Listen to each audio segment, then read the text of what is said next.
Testing.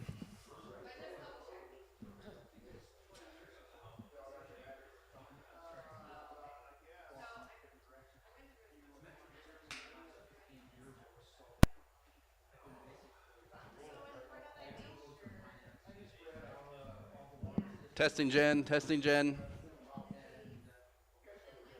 We're good.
Good morning, everyone. This is our regular Board of County Commissioner meeting for the 18th of November. Only formal meeting we're having this month for BoCC business. Before we start, just want to recognize, as we have, that we do recognize the governor's mask order is in effect. There are requirements as well as exemptions, several exemptions. One for those speaking in public and one for speaking in for broadcast, which we are doing today. And there's several exemptions for individual health reasons. So we're would ask if anybody is speaking from the podium. It's about 10 feet away from us. If you're comfortable removing a mask so you can be heard more clearly, that's fine. Before we call the meeting to order, I'd like to invite Pastor Jim Kimbrell to provide us an invocation and lead us in the pledge. All right, let's pray. Our loving Heavenly Father, this is a season that we have set aside to give you great thanks. And God, this has been a year where many people have suffered and had difficulties in their personal lives and in their companies and in every challenge that they've had. God, you have seen it. And our county has had its challenges, and you have watched over every one of the events of our county.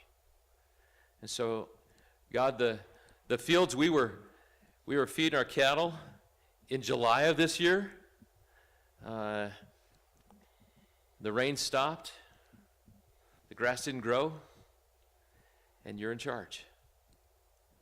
And so today, God, we come before you thanking you that you care for every event, every person in our county, that you're the God who loves people. You're the God that reached down into humanity and became human. Amazing. You took on flesh and you bore our sins. These are things that we can't even begin to fathom why you would do that. And God, we rest in you. We trust to you today the care of our first responders, the men and women who every day encounter things that we can't believe. And they take risks for us. And so, God, would you bless them, bless their families, watch over them, keep them. You, God, be their protection, we ask. God, for our commissioners and all the people that support them and work in this building and the building down the street. There are lesser magistrates underneath our governor and underneath our president. And God, they stand in the gap. They watch over us. So God, would you bless them? Watch over their families. Keep them, every one. God, protect them. God, for the illnesses and sicknesses that will follow during this wintertime season, we recognize, God, that you're in charge. We don't trust in anything less than the God who made us to keep us and protect us. And God, you've done that. You've cared for people. We've seen it. You've rescued people. You've healed people. And so again, with great confidence, we call on you today. God, would you protect our county? God, would you be the one that gives wisdom and guidance in this room today? And at the end of the day, we'll recognize that you are here, that you care for us. So God, we want to live in honor of you. Help us to do that. And we ask this in your blessed Son's name. Amen. I pledge allegiance to the flag of the United States of America and to the republic for which it stands, one nation, under God, indivisible, with liberty and justice for all. Yeah, okay. I got a note from, yeah. No, thank you, Pastor. Just before we move on to the agenda, do recognize there was a new public health order that was published last night by CDPHE. It's about 68 pages. Public health staff's rolling through that now, and we'll try to get some messaging out in the next day or two on what that looks like in terms of impacts to businesses and citizens of the county. So, with that, Amanda, could you call the roll, please? Commissioner Richardson? Here. Commissioner Thayer? Here. Commissioner Pettit? Here. Alrighty, I would accept a motion to approve the agenda as presented. Mr. Chairman, I move that we approve the agenda as presented. I'll second. I have a motion and a second to approve the agenda as presented. All in favor, please say aye. Aye. Aye, motion carries. First item up we have is the consent agenda. I'll make a motion, we approve the consent agenda as presented. Second. A motion and a second to approve the consent agenda as presented. All in favor, please say aye. Aye. Aye, motion carries. Elected officials, department head staff reports. Okay, I know Sherry said she was dealing with some issues today, and I know Dallas, you're presenting later, so. Do we have anything from staff at this point? Okay, seeing none, we'll move on to citizen public comment. We, under kind of our COVID restrictions, we're accepting public comment in 3 ways. One is we will call people that have notified us by 4:30 the night before if they'd like to call in and make statements. We'll accept email comment, obviously, and then for folks that are here in the room. So what I'd like to do is, we got one person that had indicated she wanted to be called earlier in the week and no emails. That's kind of where I'm tracking. It was an email saying that they were going to be present. Oh, okay. All right. No problem.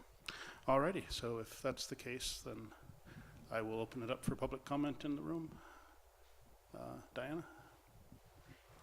And if you're present and you have comments for specific agenda items at a later point, we can take those at that point. I wanted to comment on the draft, open records request policy. Is this the time to do that, or after it's reviewed? We can take that when we come to that item, Okay. since you're here. All right, thank you. Thank you. All right. Amanda? Yeah, it was in consent. Was it? Oh, okay. Well, please, sorry. Yeah, I'd like to.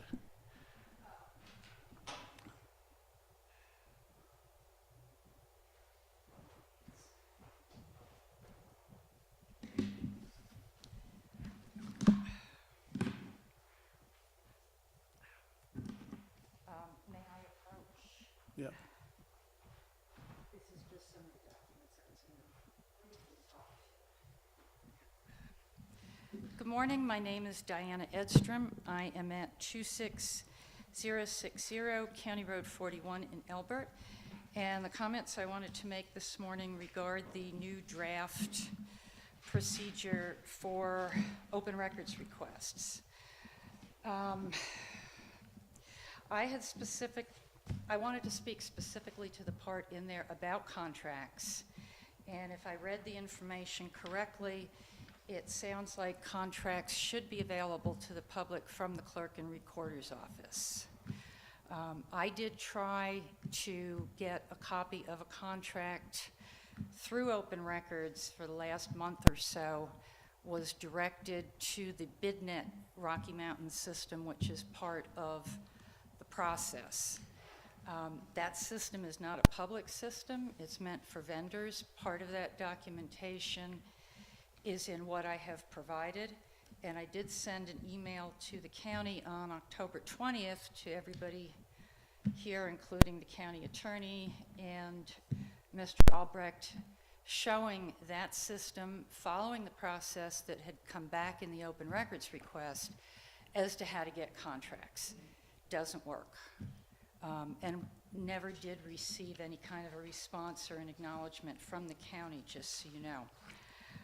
So when it comes to the contracts themselves, this one specific one that I was trying to get was for the contract for the new audiovisual system that's being put in the county building in this room and the ag building as part of COVID funding or the CARES Act funding. Couldn't find the name of the contract company. Asked 2 county officials, was told I could not have that name unless I put in an open records request. How you do an open records request without the name is kind of beyond me. But when you also, in those documents I just handed over, it talks about the award process in the Elbert County Financial Policy, which was adopted in July of this year. It goes into notifications of awards, which are not being made public on the county website or anywhere else. The bottom line is it is very difficult for a citizen who wants to do oversight and look for transparency to find this information. The specific contract, again, for this audiovisual company, I did talk to the clerk and recorder yesterday. It is not available in the clerk and recorder's office. And I was told that the only way it would be available is if it was provided to them. So the finance department, according to the processes, as far as I see it, has a folder on contracts. It's filed in there. I quite frankly do not understand why this information is not easily publicly available to the public. Okay, So that was, that's your 3 minutes, ma'am, but Yep. I'll look into that. Thank you. okay, thank you. So just, yeah, what would have been available on Rocky Mountain e-bids, or if I got the title right, would be the request for proposals. Certainly the contracts themselves wouldn't be posted there after execution, and generally bids that come in are sealed, so the bids themselves wouldn't be generally publicly available, I don't believe, but we'll look into that. Do we have anybody else in the room that has general comment? Otherwise, we'll take comment as items that come in. Okay, thank you. All righty. Next item we have is, we'll be moving on to discussion items. Our annual update on the Elbert County Veteran Service Program. There were copies of the presentation that Mr. Morgan, our Veteran Service Officer, will be presenting. That we're outside the door here if somebody wanted, if you didn't have one and wanted to follow along with what he's presenting. So, but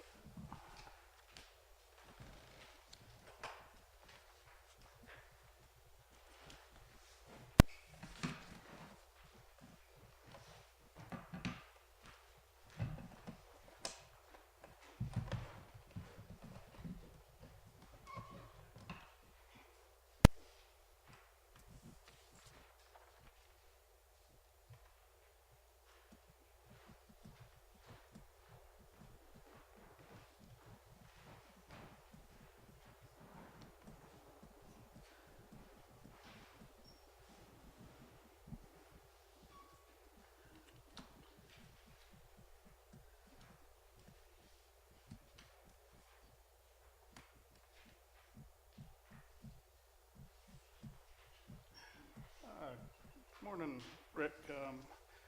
I'm not sure if you're following us on YouTube or if you.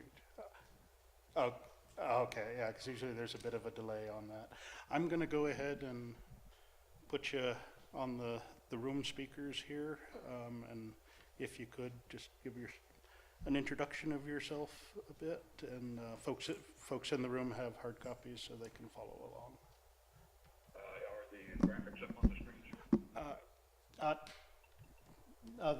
We've got hard copies in the hands of the folks in the room and those that are attending. So. Very good, thank you. All righty. The floor is yours, Mr. Morgan. Good morning, Mr. Chairman, Commissioners, ladies and gentlemen. Thank you for taking the time to let me tell you about your Elbert County Veteran Services Office and the services we provided in the last year. I'm Rick Morgan. I'm your County Veteran Service Officer, and I have been for quite a while. And this one-man shop provides a broad spectrum of veteran services and support to Elbert County veterans and their families as well. On the next slide, you can see a trend across the country. Those trends are well established, with total veterans population slowly declining nationwide. Notably with the aging of World War II and Korea vets, which we're seeing here in Elbert County as well. But the trends in Elbert County are somewhat different than they are nationwide. On the next slide, you can see the total number of Elbert County veterans, which continues to grow steadily over the last 20 years. And that's largely due to military facilities to the south of us in El Paso County, and also a new military facility in Arapahoe County to the north of us. Over the last 20 years, the veterans population in Elbert County has roughly doubled from about 1,000 veterans in 2000 to just over 2,200 veterans now in 2020.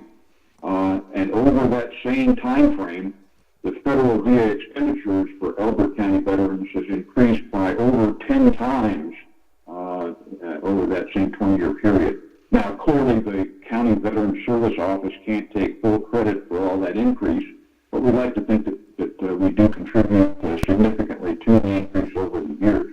On the next slide, you can see the breakout for veterans benefits that have been paid in Elbert County over the last year, and that includes an increase, that $13 million in the last year includes an increase of just under $2 million from the year before, mostly in increased disability compensation payments to over 450 Elbert County veterans and their families. We also saw an increase of about $200,000 in GI Bill and education programs, and about 300,000, just less than 300,000 in medical benefits paid to those same 450 plus Elbert County veterans. On the next slide, you see a breakout of how Elbert County wartime veterans break out. And about 60% of Elbert County's veterans are either Vietnam veterans or Gulf War veterans, including both pre- and post-9/11 Gulf War veterans. The percentage of World War II veterans and Korea veterans continues to decline, which is consistent with the nationwide trends. But the number of Gulf War veterans and Vietnam veterans holds steady and continues to grow, mostly due to the proximity of those military bases I mentioned a moment ago. The remaining number, about 30% of Elbert County veterans, served in peacetime, either prior to Vietnam or after Vietnam and before the Gulf War periods that we're now seeing across the board.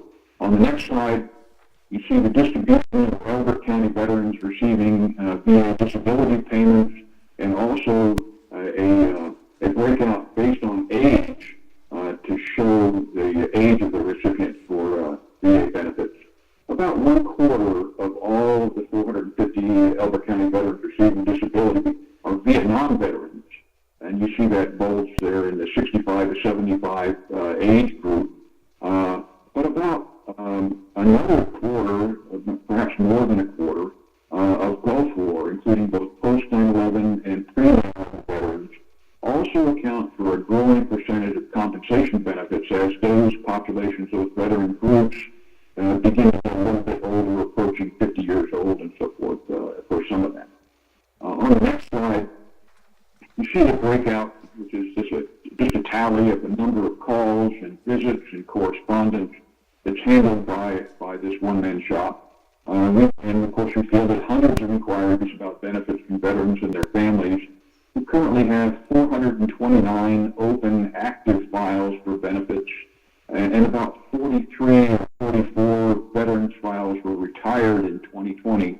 You may have heard me mention before that a veteran's file may start when they first get out of the military at a fairly young age and can continue all the way through their life until they have burial benefits at the far end of that. So the duration of an active veteran's file can be quite long, but they either veterans move away from Elbert County or they passed away, and the veterans files are eventually retired. As I mentioned, about 43, 44 of those veterans files have been retired in 2020. Every month here in Elbert County, I will file about 4 or 5, some months more, some months a little bit less, 4 or 5 new disability claims on behalf of Elbert County veterans and their families. In addition to that, we currently have about 20 appeals underway with the VA, and about half of those appeals were filed in 2020. And again, we've retired about 8 or 9 appeals in the course of 2020 with favorable decisions from the VA on behalf of the Elbert County veterans. We've been able to deliver, on the next slide, you'll see we've been able to deliver cost-effective services to benefit Elbert County veterans and to benefit their families over the last year. And I look very much forward to doing that again in the year ahead. I am deeply honored to serve as your Elbert County Veteran Service Officer, and I'm very grateful for the chance to tell you about this office. All right, and I'd be happy to answer any questions, Mr. Chairman. Thank you, Mr. Morgan. Do you have any questions or comments? Do we have anybody in the room that had a question or comment? Seeing none. Rick, I truly want to thank you. You do tremendous work, and I know up until a few years ago it was completely uncompensated work and still isn't compensated anywhere near the value that you provide. As a disabled veteran myself, I know how hard it can be to kind of maneuver through all the layers and processes to work towards getting treatment or recognition of physical issues. So just, you know, the amount of time that you put in, the amount of families you affect, the support to bring money to those folks that's spent in the county. There's just so many different aspects of this that are just tremendous benefit to everybody. So I truly thank you for that. Had you been here today, and I understand why you can't, we had presented to all the veterans that are serving in our county last week for Veterans Day, a ball cap with a red, white, and blue edition of the county logo and a statement, veterans still serving 11/11/2020, and a certificate. We have those for you. We'll touch base with you after the meeting or later today to figure out how best to get that to you. But I truly want to thank you for everything you do. I've heard nothing but good things from folks that you've assisted, and I know you gladly take on everybody that rings your bell for service. So thank you for that. Thank you, sir. All righty. If you've got nothing more to add, we're going to move on to our next agenda. So thank you. Thank you so much. Okay, thank you.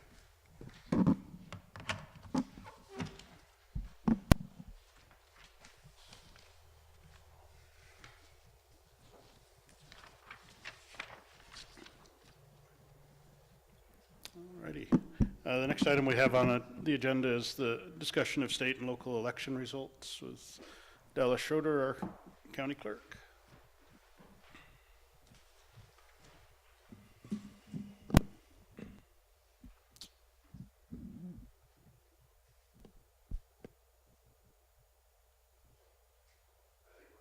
Okay, let's trade.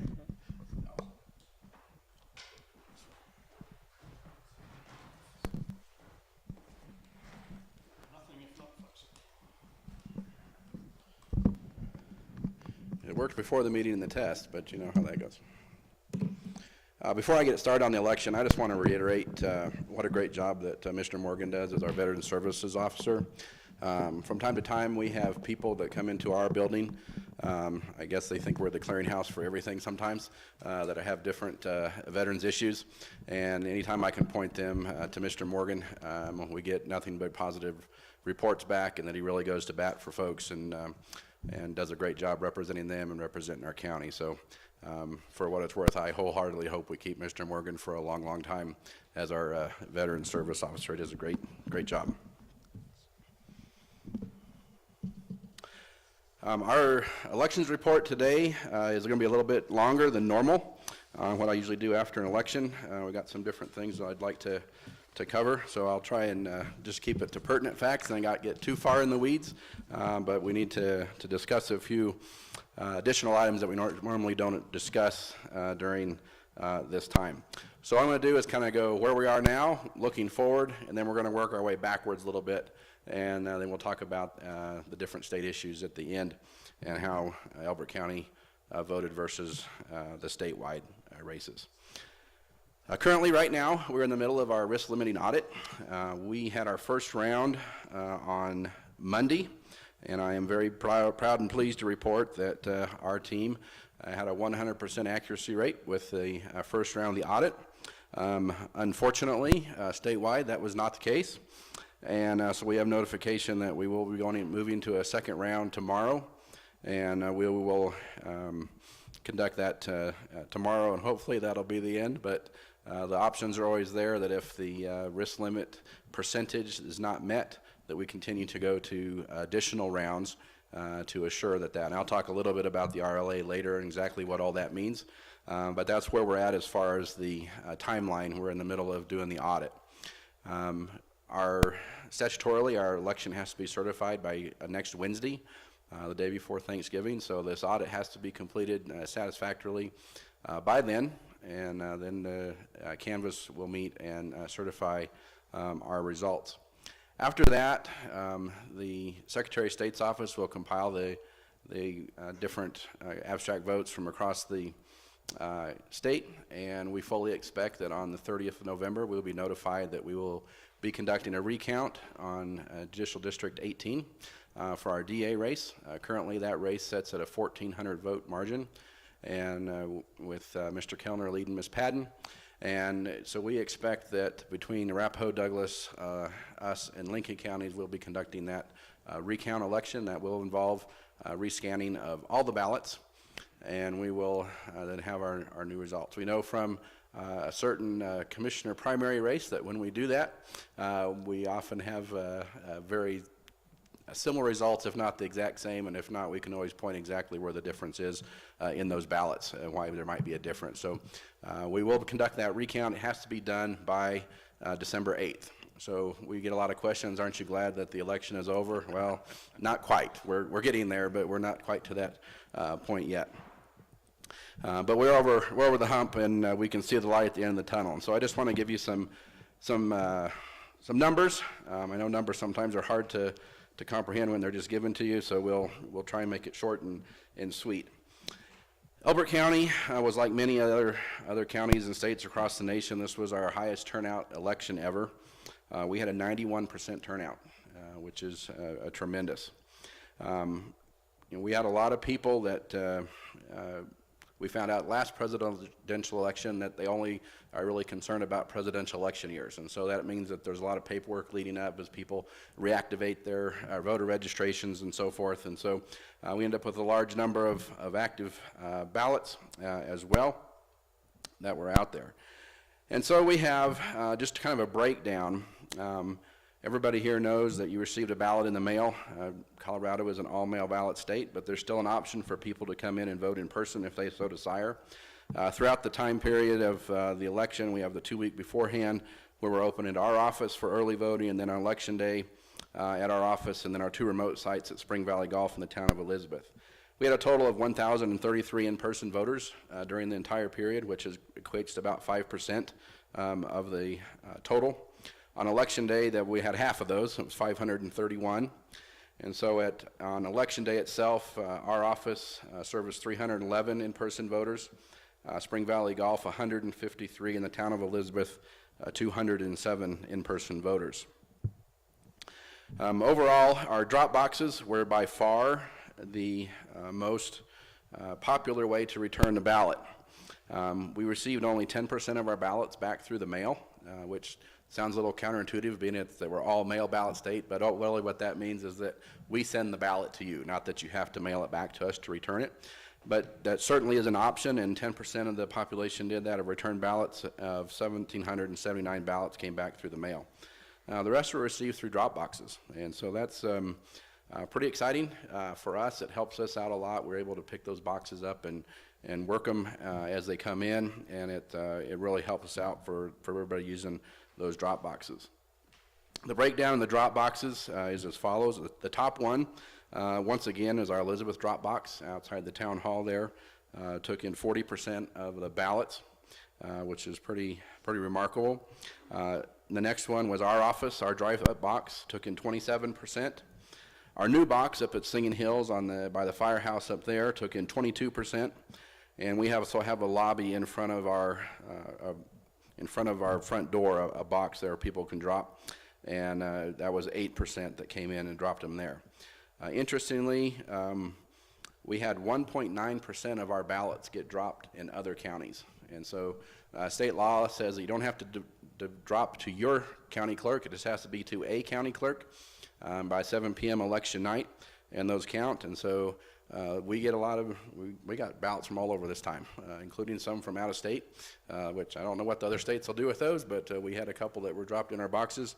But we had from as far away as Grand County and Gunnison County and Moffett County dropped in our boxes here. And of course, all the surrounding counties, we're used to getting those, but we also received several from farther away.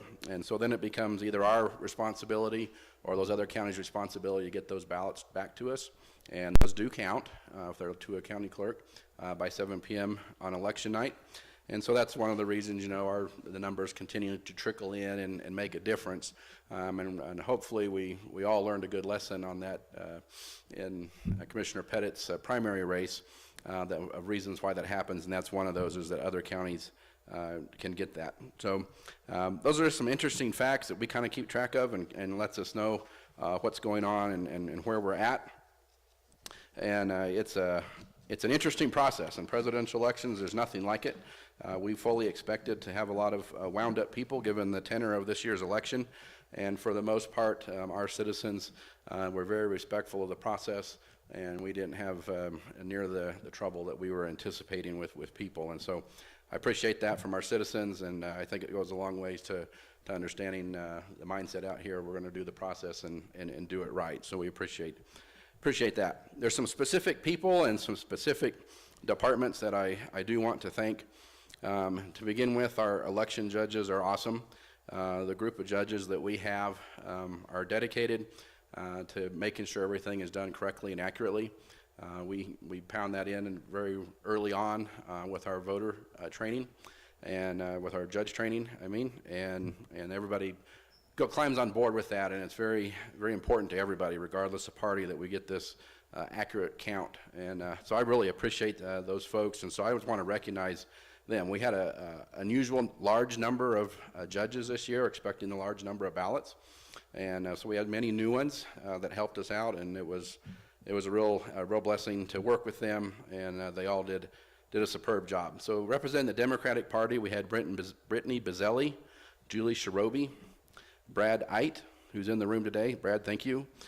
Teresa Fry, Robert Hammervold, Alan Krennick, John Land, Carrie McWilliams, Susan Schick, Ruth Ann Stricker, Karen Sukin, Lori Wasmond, and Arthur Weber. I may have mispronounced a couple of those last names, but we do appreciate their efforts and their work for us. Representing the Republicans, we had Jean Allen, Gary Aspalaw, Patricia Creekmore, John Duffield, Nancy Derner, Juan Gallegos, Don Nix, Debbie Raymert, Brianna Ross, Nancy Shannon, John Serbeck, Wendy Walp, Margie White, Beth Wilcox, Danny Wilcox, and Mary Robin Wills.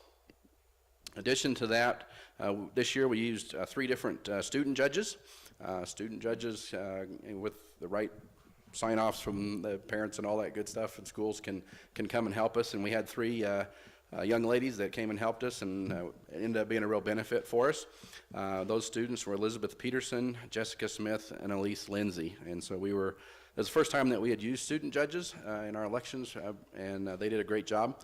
It's probably not a surprise that the younger generation understands computers sometimes more than the older generation, and so they did a fabulous job, and we were pleased to have them. We have 2 people that we kind of single out for our head judges representing each of their respective parties. And for the Democratic Party, that is Tracy Ducharme, and for the Republican Party, it's Danny Wilcox. And we give these 2 folks a lot of authority, a lot of latitude to make decisions within the counting room. They are our lead judges for their respective parties. And they do a great job as far as managing the judges and making sure everybody's busy and that we got the right a mix of bipartisan teams doing this job and that job. And they do a great job, and they're very dedicated, and they are, if one ballot gets off on the reports, they're willing to spend the night and dig through and try and figure out where it's at. And so we greatly appreciate those 2. They make a huge difference for us as far as making it work and working with our judges and keeping everything going. We do have an appointed canvass board by each party. We encourage them to also participate in our logic and accuracy tests that we do before the election. Also, they have to witness the risk limiting audit. And then at the end of the day, they also sign off on the certification. This year, representing the Democratic Party is Don Shirobi, and representing the Republican Party is Gary Mayfield. And these are important positions, often unsung, but they're my signature and those two signatures, the two signatures that certify the election for the county. So it is a vital role. Not only do we have a lot of judges and people that help us out, we found we had great support from the county, from many different departments, and it's great to be part of that team that know when we need help and we need to call on somebody that it's going to be there. The first thing I have on my list here is the posse in the sheriff's office, and the support that they gave us was tremendous. Due to the tenor of the election, I had reached out to our sheriff's office and also with the Elizabeth Police Department.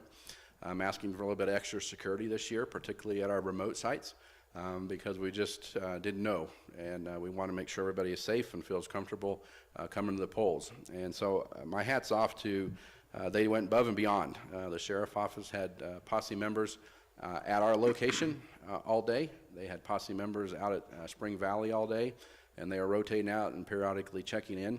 And I know Elizabeth Police Department had some of their junior officers at that location as well. And so my hat's off to both those agencies and their willingness to support us in any way. We heard several comments from people that they were appreciative and glad that we had that presence there. And so I really appreciate their efforts in that.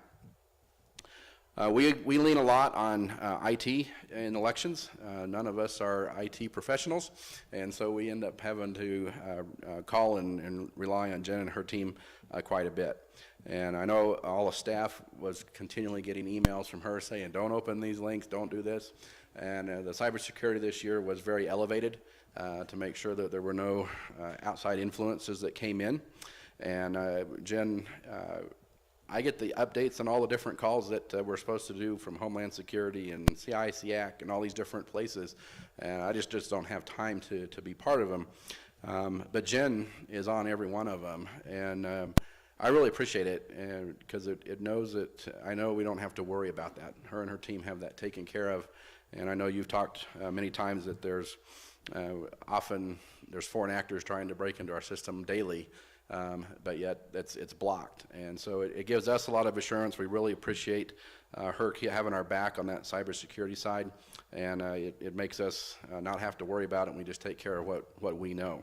Also, as far as being on tech support and being on call, they're constantly making sure that we have what we need to make it. We had ordered some laptop computers through our COVID funding through elections, and because of the backlog nationwide, those didn't come in, but they scrambled around and got us what we need. It wasn't the optimal thing and what we wanted, but they were able to make it work. And so we appreciate the support that they bring to us. We also use an outside consultant for election day support and programming of our ballots. Her name is Lisa Flanagan Crane. We've known Lisa for several years now, and she does a superb job for us, understands our Dominion system extensively, and is not only very knowledgeable in election. She's worked at the Secretary of State's office before. She's working with Denver elections, worked for Dominion at times. So she's very knowledgeable and is very, very helpful for us. And not only is she a great asset for us as a consultant, but over the years she's become a friend as well. And we appreciate her willingness to come out here and help us do that. We have times I've reached out to the Road and Bridge Department and for weird things like cones, and they're no problem. We'll bring them. There's not a problem. So anything odd that we ended up needing was provided. So I want to thank them. They're willing to jump on board whenever we need something. Bobby and the facilities staff was terrific. Keith made just about daily rounds over to make sure everything was working properly for us, and as far as the building. And just to have all the support from the different departments is uplifting, and it's great to be part of a team that we're all working on the same goal, and it's fun to be part of. And so I just wanted to thank all those different departments. I know early on when talking with Sam, he said just let us know what you need, and we'll make sure it happens. And so it did. All the departments supported us above and beyond, and I just wanted to point out and say we really appreciate it, and if anytime there's anything we can do at the clerk's office to help those different departments, I know that they won't have to ask twice. We'll jump right in. The other thing that elections likes to do is eat, and it's just weird, you get people together and they like to eat. And so from time to time, people or the parties bring us food. So we did want to recognize that both the Republican and Democratic Party brought us lunches at different times, and there wasn't much left after they left. Lisa always brings something for us on Election Day, and we appreciate that. Katie Colm, who is a former election judge of ours, but is no longer an election judge, but she still, I guess, feels bad for us. She brings these awesome cinnamon rolls, and they're just really, really good. And so we want to definitely thank her for that. And various judges would also bring food for sharing, and it makes for a great atmosphere, and it's just a fun time. I also want to thank our partners out in the community that helped us a lot.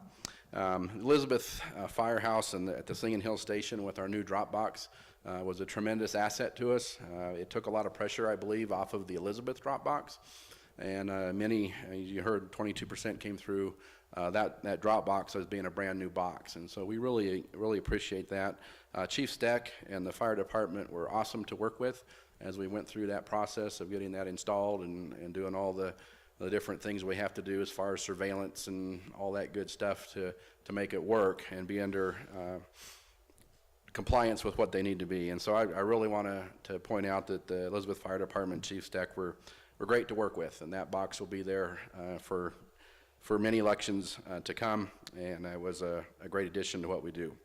Also with the Elizabeth town, they've been great for us to work with as well. We've had that drop box there for several years now, and it's a popular place, #1 drop box place in the county. And we also use their boardroom for one of our voter service centers on Election Day. And once again, they're happy to help us and support us in any way. We have Michelle Oser, the town clerk's number. Even on election night, I'm calling her after 5 o'clock, saying, we got a question, we got a problem, whatever we need to do. She's willing there to answer us. They sent over different people if we needed help, and so they were very supportive in our efforts as well, and want to thank them. Also, Spring Valley Golf, we've been there for several years now also, having a voter service center there in their upstairs room, and once again they were great to work with. They have new leadership over there, but for us it was seamless. They were more than willing to continue what we've done there, and it's been a great report, great spot for us over there, and it just is terrific. So the last ones I want to recognize, 2 of them are here. One of them is on a well-deserved break, not taken off. So our elections team is second to none. Amanda, we got her wearing a couple different hats, but she does good work with us in elections also, in addition to keeping me in line and, you all with the minutes and all that stuff. So she does election stuff and then does a great job. This was her first experience with a presidential election, and so maybe it was a little bit of an eye-opening experience as well. It's a little bit different than a regular one. Rachel Wilkins is on the election staff, and Rachel does a terrific job. She's very organized, takes care of a lot of our paperwork, online registrations, and so forth, and she really keeps us on target, and having that organization is vital in what we do. And Rachel does a great job. She's taking a couple days here and going on a little trip with her husband, so well-deserved, and otherwise we'd have her here. She would really prefer not to be recognized publicly like this, but we drag her over anyway. But she does do a great job. And lastly, Rhonda Braun, our elections manager, makes everything work, makes it all run, and she does a terrific job. And there's no way to fully explain all the different aspects of what goes into an election, and Rhonda has her hands in all of it, and makes it run smoothly. And so I appreciate all 3 of these ladies. I'm proud of the work that is accomplished, and I know that with these 3 ladies and with our election judges and their dedication, we could go up against anybody in the nation on for how we conduct an election. I'm that confident in the people that we have here. So we're in a good state here in Colorado. That being said, all I can do is talk about what happens in Colorado. I can't talk about what happens in nationwide, nor do I want to. And certainly seems there's some odd things that have taken place throughout the nation as you look at the news. And sometimes those things, I'll just say sometimes when we have questions and people think we're doing odd things, we do have reasons for the reason that we're doing it. And maybe we're following statute or rule that people don't fully understand, and they're only getting a small snapshot of what's going on, and it can lead to some misunderstanding. Maybe some of that's what's going on across the nation, I don't know. But I know what we do here in Elbert and what we do in Colorado is good. And so I'd like to, because we're hearing a lot, and we're getting a lot of emails from people and questions about our system. We do use the Dominion voting system. We have the legacy system, and it's a system that we have been using successfully for several years now. And the reason that we have that system is when I first became clerk, we were still with Dominion, but we had an old system. And over the 2 or 3 years of my first term, those machines and the scanners were starting to malfunction, and they were having difficulty. And so the scanners that were scanning the ballots, we put a batch of 25 in and say, well, you scanned 23. And so that last election that we conducted with that old equipment, we actually had to remove 2 or 3 different scanners from use because they were no longer counting even just the number of scans correctly. And so luckily we had lots of those back from the days that we had 15 precincts and everybody voted over. And so we had them all certified and they were all good. I'm confident in those past elections that when we put the scanners in place that were working, the results were accurate. But we were starting to see the degradation of that equipment. And it was happening several places across the state. And particularly with our system, we were the only system that had our particular configuration across the state. And so, and there was, we were the lone color. Previous Secretary of State Wayne Williams had a map, all the different counties and the different colors and what systems people were using, and Elbert County was all by itself. We didn't have any others. And what that meant then is when I was appointed as clerk, and we had a soon vacancy in the elections office, there was no playbook, there was no place we could turn to get some help. And that was one of the former Secretary of State Williams, we were kind of his poster child for that, is that you can't have a lot of counties out there that can't have support from other counties. And so his idea and his goal was to have more of a streamlined process so that we would have all the counties would be basically on the same system. And so currently we do that. All counties but 2 use the Dominion system. The other 2 use a system called Clear Ballot. We looked into both of them. They have to be certified, and they go through an extensive process to be certified to make sure they can do all the things that we need to do for the RLA and everything that's kind of above and beyond what a lot of other states do. So there was only 2 options, and when we looked at the Clear Ballot option, it was a little bit more expensive.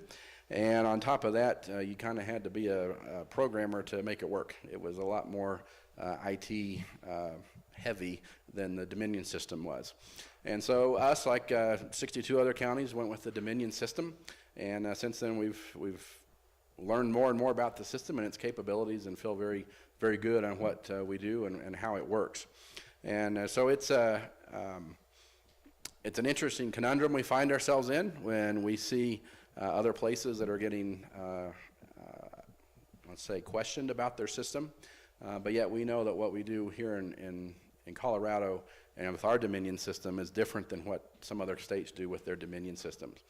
Particularly, we go about, I know I'm getting in the weeds, but one of the main things that we have is a statewide voter database, and so we have that in place, and that's very vital.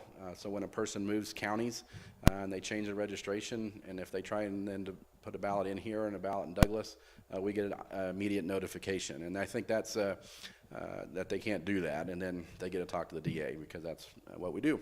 But it's important to know that that's what we have in place here. We have that statewide voter database that really helps everything out. And we've been doing it since 2013, so we're not like a lot of these different states that have implemented this over the summer. It's something that we've done over time. We have that all that in place, and we're able to do the bipartisan team of signature verification, and everything that we do really lends itself to being as double checking and oversight. So I would be happy to talk to anybody that has questions about what we do and how the Dominion system works for us. One of the things that we have was our risk limiting audit, and then I'll move on to the other. I know I'm taking some time here. There's a public event where there's a multi-sided dice that is rolled, and it creates what they call the random seed. And when they plug that into the algorithm, that gives us what our audit is going to be on, our risk limiting audit, and how much. Now, the Secretary of State decides which races that we're auditing. For us locally, Commissioner Thayer, your race is the one that we're looking at for an audit, but the margin's pretty high. But that's just, it's a verification of the outcome. And that was one of the things that I had a hard time wrapping around my brain to begin with when they were explaining the RLA. It's not to verify the number of account, it's to verify that the outcome is correct. And those can be two different things, but that's what the purpose of the RLA is, to verify the outcome. And for me, the easiest way to explain it, and what finally clicked in my mind, if you have a big vat of soup and you're making soup, you don't have to taste the whole vat in order to see if it's salty or not. You know, one spoonful will tell you if it's too salty or not. And so that's kind of what the risk limiting audit does. It takes a sampling of random ballots that's generated through that algorithm to make sure, and then we're able to pull that ballot, that specific ballot, and compare it to the cast vote record on how the machine counted it to make sure that it was accurate. And like I said, we were 100% on Monday when we did ours. So we feel pretty good about that. But the Dominion system that we use does produce a paper ballot for every single voter. And obviously we get a lot of the actual paper ballots back that we mail out, but even those people that voted in person, it prints out a paper ballot. And so because of that, we don't have anything stored on cartridges or on discs or anything like that. We have the actual paper documents. We can go back and we keep those records for 25 months, and we can actually go back and rerun it and check it again and do whatever we need to with those if there was ever a question. Because it's not on a cartridge or a disc that can just be erased and it's done. We actually have the hard paper. So it kind of sets us apart from what a lot of other states do, and hopefully we'll see some changes coming after this election. We can have some more of those assurances that we have in Colorado for the election. As far as the issues that were on our ballot this year and how Elbert County voted with them versus the state, Amendment B was the Gallagher repeal. Statewide, that passed 57-42. Within the county, it failed 56-43, but it's a statewide issue, and so Gallagher repeal did take place. Please keep in mind that these aren't certified numbers, and so things can change, but not likely, but that's where we're at.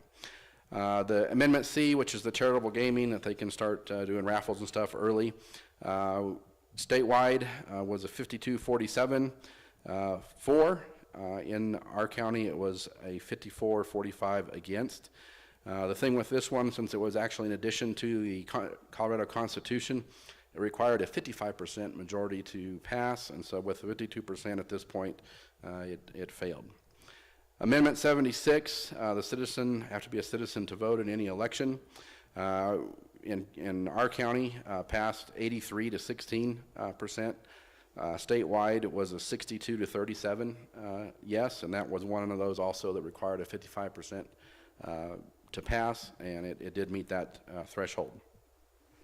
Amendment 77 was on the casino bet limits and letting those 3 towns that have casinos decide on bet limits within Elbert County. There was a yes vote, 54-45, and statewide was 60-39, which is a yes vote. Proposition EE, which was taxes on nicotine products and vape products, basically. Elbert County voted for that, 52-47. Statewide was 67-32%, and so that one passed as well. Proposition 113, it was on the national popular vote. Elbert County voted against that, 73-26, but statewide it did pass 52-49. Proposition 114 was introduction of wolves. Elbert County opposed that 71-28, percent, almost 29%, and statewide it passed 51-49. Proposition 115 was the prohibition of abortion within 22 weeks. Elbert County was in favor of that measure, 61-38. Statewide, it failed 59-41. Proposition 116 was income tax reduction of 0.08%, which I found interesting. Statewide, it did pass 57-42 and passed in Elbert County 74-25. The Proposition 117, the new state enterprises, they need to go to people to put those new enterprises in place. Passed in Elbert County 68-31 and statewide passed 52-47.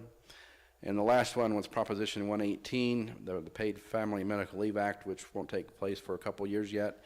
Statewide, it passed 57-42, but here in Elbert County, it was failed 67-32, but it did pass statewide.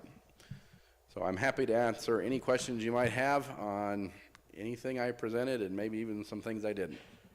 I don't have it, but thanks for the hard work. It's something that most of us wouldn't be able to handle.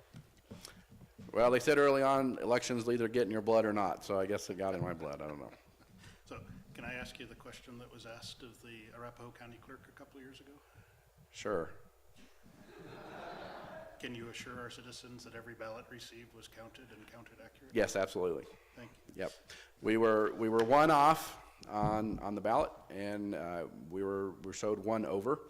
And as we went through with our lead judges and everything, we believe it's an error in reporting that we haven't tracked down yet. The possibility of an additional ballot making it through all the different systems and all the different people looking at that batch and that envelope is pretty slim. So we're thinking it's still in the reports, and we were off one ballot short in the in-person voting, and we are 99% sure that someone thought that was just a receipt and stuffed it in their pocket and left without depositing it. But other than that, we are perfect. We're the people here and the ladies here do a terrific job. No, just an excellent job all around. I know this was a lengthy year of elections to start with, starting with a presidential primary, then a regular primary. Did you say six elections in 15 months because of our overzealous clerk who takes on other elections as well. But Well, 6 and 17 months is a lot. At least you're not done yet, so thanks. No, Right. just thank you for the rundown on that. I know there's a lot to push out. The two that really statewide that kind of affect us, or our citizens, will be the family leave and medical, and I think it doesn't affect county employees, but it really affects most businesses and almost all employees, because even I think businesses with less than 10 employees don't have to contribute, but employees do. So, and then the reintroduction of wolves is still one to be concerning. I mean, they introduced moose on the other side of the divide in the 70s, and we've had moose in our county, and so if prey animals are getting here, then eventually wolves will potentially work their way down. So we'll have to be looking at that for our ranchers as well. So, anything else? No, the wolves thing that I think is amazing, because I have a friend up in the northwest part of the county, and he called me and he says, I asked him if he had wolves there, and he said, yes, and I said, how did they get there? He says, I don't know, they howl with a Canadian accent. But for those that participate in the election that are here, thank you very much. And do we have anybody want to make public comment on this discussion item? Seeing none, aye. Thank you very much, Nellis. Thank you. Alrighty.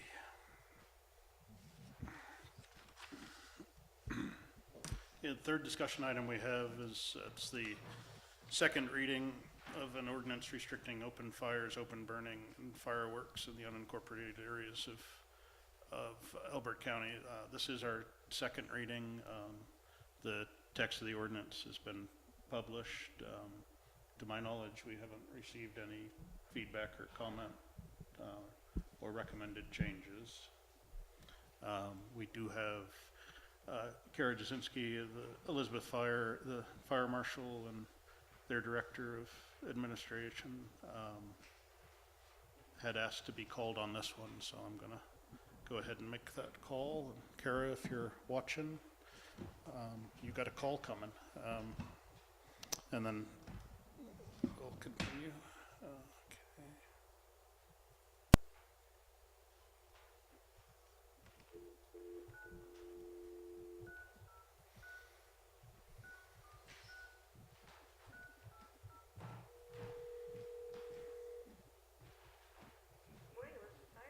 Hi, Kara. This is Commissioner Richardson. How are you? Good morning. Good. Have you been following along on? Yeah. I'll just ask you if you've got the volume up on that. There's generally a delay, so if you could turn it down locally, I will turn the mic over to you. And I just lost her.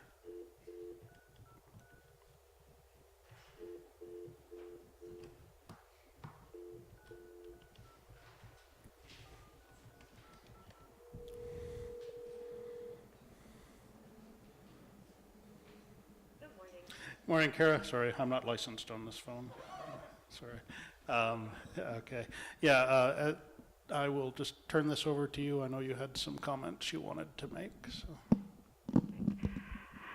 Good morning, commissioners, staff. This is Kara Grzinski. I'm the fire marshal and division chief with Elizabeth Fire Protection District. The Elbert County Fire Chiefs, along with Elbert County Emergency Management, worked on putting new burn restrictions in place, and the burn restrictions will align us a little better with our neighboring county, Douglas County, and it will also give the ability for individual fire districts to be able to control some of the burning depending on where they are in the county and which fire district. We've ran into a lot of times where the eastern part of the county has not received as much moisture as the western part of the county, and this will allow the fire districts to be able to measure that and issue burn permits accordingly. I don't think there were any comments or questions from public, but if commissioners, you had any questions for me, please let me know, and I can try and answer them from there. We had none from my fellow commissioners. I know this has been a kind of a long-term project to get things aligned, and I think getting ourselves consistent with the levels that our neighboring counties use and the local ability to adjust if you get a little bit of local rain for a while. One fire district can allow burning while we're keeping the rest of the county safe. Much drier, so like I said, it's relatively short and simple ordinance, but I think it gets to what everybody was looking for. So. Perfect. I do appreciate your time. Do we have any questions or comments in the room at this point? Okay, I don't seeing none. I will kind of drop you off the line, Karen, and I think we can go ahead and take this as a second and final reading. Thank you very much. Thank you so much. Bye. Chairman, if I may. Yeah, I know there's some specific language we've got to work with. So I just want to note for the record that this ordinance, which I believe will be deemed ordinance 20-2, is an amendment to existing ordinance 06-01, and prior progenitors of this ordinance, specifically to address fire restrictions. It was originally introduced October 14th of 2020 for first reading. And I would ask that the board consider making a finding that this ordinance is necessary for the immediate preservation of public health, safety, and welfare. I'd also note that This ordinance has been published in a newspaper of general circulation previously, on October 29th, 2020. No changes to the proposed ordinance have been made since that date, nor since the first reading. And that the text of this ordinance is in line with that publication. This being the second and final reading, it can become immediately available as in effect, based on the second and final reading of this ordinance, as all of the requirements are deemed satisfied for that, so long as the board does find that the ordinance is necessary for the immediate preservation of health, safety, and welfare. Thank you.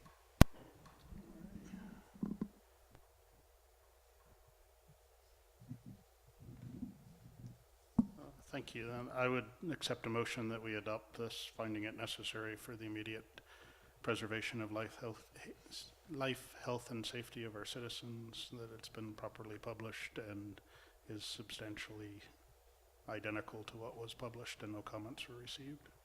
So moved. I'll second.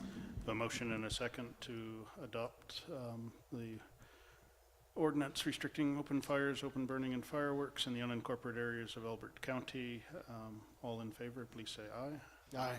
Aye. Motion carries. Thanks. Moving on to action items, we've got a couple of sets of minutes. Mr. Chairman, I move that we approve the minutes for the October 14th meeting as presented and dispense with the reading of those minutes. I'll second. We have a motion and a second to approve and dispense with the reading of the October 14th, 2020 minutes. All in favor, please say aye. Aye. Aye. Motion carries.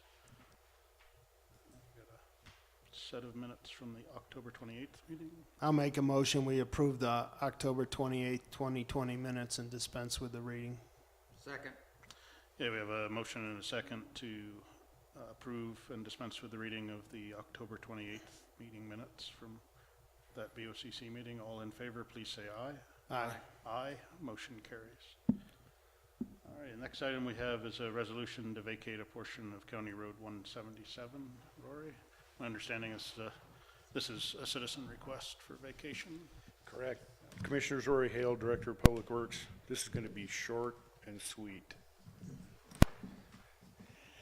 We received a petition from a property owner on County Road 177 between County Road 46 and County Road 66. It's approximately 2 miles. They're the only property owners on either side of the property, and they've asked us to consider vacation of that road. And your recommendation is? Please. We don't get an adequate amount of money off of that from Huft, and it's costing roughly $3,000 a year per lane mile to maintain the road, so it just doesn't make sense. It's essentially a lengthy access to then his driveway. It is. Well, it's a big driveway. Yeah, okay. Yeah, so, Mr. Chairman, I move that we approve the vacating of a portion of County Road 177 as recommended by Public Works. I'll second. yeah, we have a motion and a second to adopt the resolution vacating a portion of County Road 177. All in favor, please say aye. Aye. Aye. Motion carries. Thank you. Since you're here, our next item is snow removal policy and procedures. First, I need to, it was just brought to my attention, and we'll make sure that this is reflected on the copy that goes to the clerk's office. There is a typo on page 5, number 8. It's the third bullet point. It should say neither the county or any person acting under the direction shall be billable for any damages. So we'll make sure that that's corrected. We primarily wanted to get this on the record. This is one of the steps that it's going to take in order to go to the next phase of our snow policy, and that's designated snow routes throughout the county. This kind of gets us started. Plus, we want to make sure that when we have complaints or questions from the public, that we've got a document on file that kind of guides Road and Bridge on how we do what we do when we're doing snow removal operations. So if you have any questions about it, staff, Monty and Kyrie in particular have worked very hard on this. This has been in the works for probably over a year, right? It's an important step for us. Hopefully the next step with the designated snow routes won't take a year, and I think we're pretty close to that, but it's going to require additional funds for signage, because we do need to post that. We'll be working closely with the sheriff's office before we get to that point, but that will actually have to be an ordinance. Yeah, I've got a couple questions. One is just an understanding is, most of the snow removal policy relates to subdivisions themselves and not the external roads. Correct. And we are now in kind of a period where we're going to have some public roads that are, might, notice I used the word might, be built by a developer for the benefit of the county as a whole. Mm-hmm. Will there be a differentiation between those county roads service as a whole as compared to those roads within a subdivision? No, those primary collectors, good examples, Elbert Road, that's one of our priority roads. That's going to be more highlighted within the designated snow routes. It's not going to change with this policy. Again, and the intent of this is to cover all the roads, but primarily those roads within the subdivisions. What we've done when we made the changes in the public-private improvement specifications, designated specific roads within subdivisions as primary collectors. As you know, there's a lot of subdivisions that we're doing cul-de-sacs and everything else. Typically, that's not a county operation, it's more of a city operation. And because of the kind of equipment we have and the narrowness of the roads, it's virtually impossible a lot of times to get down some of the side streets.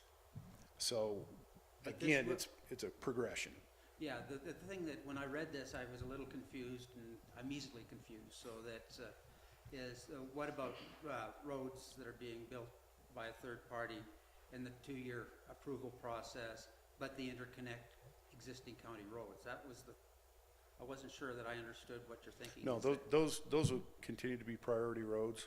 And so that you'll do, okay. Yeah, we wanted to, the biggest focus on pavement in particular was the collectors and the bus routes, and make sure that those were overemphasized. You know, we worked, Monty and Road and Bridges worked real closely for the past several years with the school districts on the bus routes, and this just gives us a little more documentation that's available to anybody for that matter. But I think hopefully it'll provide a little more clarity to folks, what we do, why we do it, how we do it, and how we designate those specific priorities. And as new roads come into the county, we're going to have to evaluate each of those roads based upon this policy and the emergency snow route.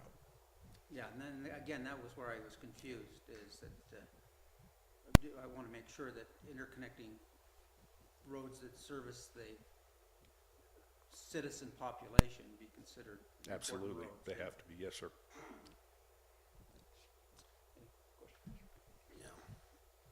Yeah, I just want to say, I mean, if, you know, there's a lot of things Road and Bridge excels at, and snow removal in horrible weather is probably at the top of that list. I mean, as we saw, bomb cyclone, lots of other, I guess that'll be hopefully the worst storm we see for a lifetime, but we, you know, blowing snow, getting back out to get roads back in place after they've been cleared once, And they like it.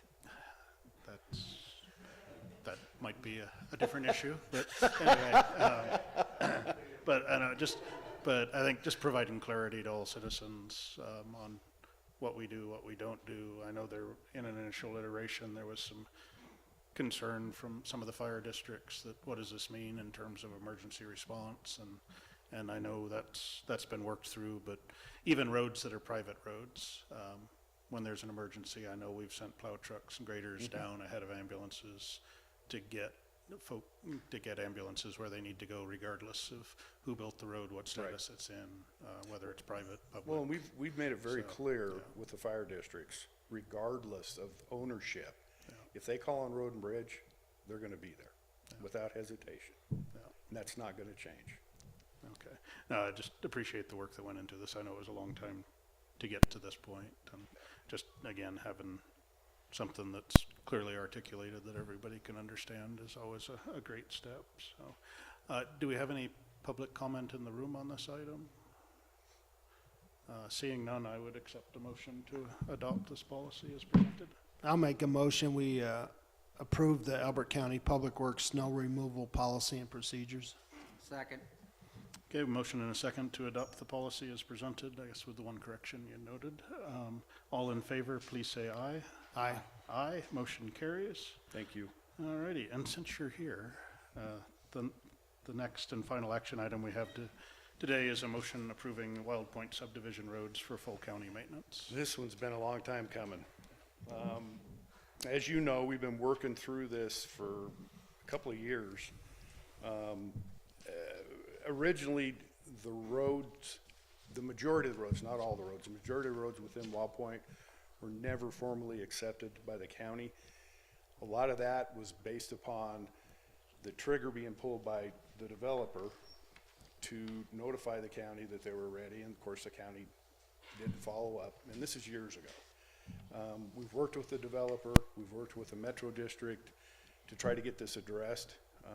Obviously, it's a concern for us, it's a concern for the citizens. Elizabeth Fire was very concerned about it. We had some discussion about snow removal. Again, emphasis on emergency response is always going to be there. Long story short, the developer went ahead and initiated some improvements based upon a punch list that we created along with him and his contractor. We had some legal hiccups trying to figure out who owned what and how all the different language came to pass and so on and so forth. Long story short, I think we've got everything buttoned up to our satisfaction. We would like the BoCC to consider this resolution to formally accept all the roads in Wild Point,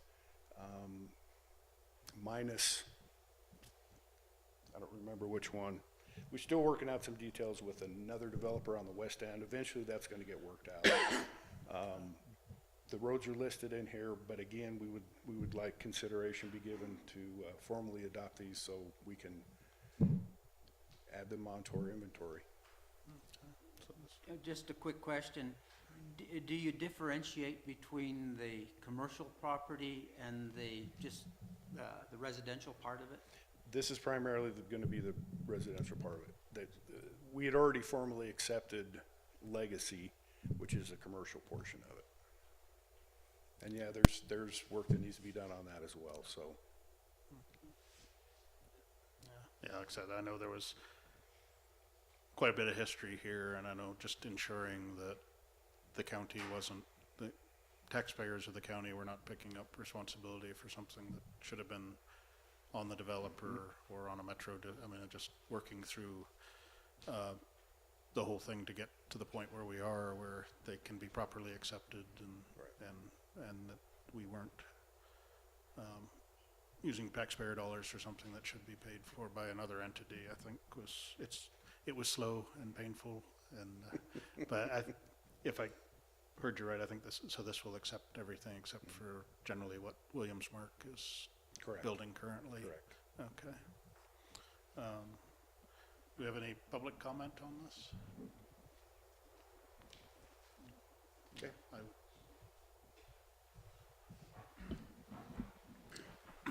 Hey, sir. How you doing, Chris? I'm doing well. Larry Gable, is that all you need? Yep. I do have a comment on this. I'm a Wild Point resident, and the $162,000 that was used to repair those roads and bring them up to standards, I don't think that should fall back on the taxpayers. Taxpayers have been paying taxes since 2002, 2004 on all the property out there. The developer dropped the ball. He couldn't prove that he had gotten the roads accepted. So he dropped the ball, but he wants to put that onus back on us. It was his mistake. I don't think that's right. and neither the other people in the development as well. It comes back to about $1,000 per homeowner.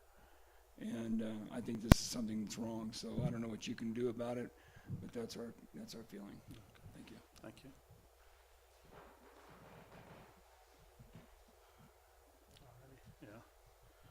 Yeah. And it's probably a separate issue in terms of how Metro District funding is put together, but thank you for bringing that up. And I was provided with the receipts for the work, about that 162,000 work that was done. We'll make sure that is in the record for the subdivision as well. It'll be in the record of this meeting minutes, just so there's no loss of visibility of the money that was put in locally to get those roads up to standard. So, with that, I would accept a motion to adopt this resolution accepting roads. I move that we accept the resolution approving Wild Point subdivision roads for to be treated as full county roads maintenance. I'll second. Yeah, we have a motion and a second to approve the resolution for Wild Point subdivision roads for full county maintenance. All in favor, please say aye. Aye. Aye, motion carries. All right, board planning. So this is our last meeting, only meeting for November. I believe our next BoCC meeting will be the 9th of December. I think at that point we should be teeing up our final budget approval for 2021 and adoption of mill levies. Those are probably the biggest items for that meeting.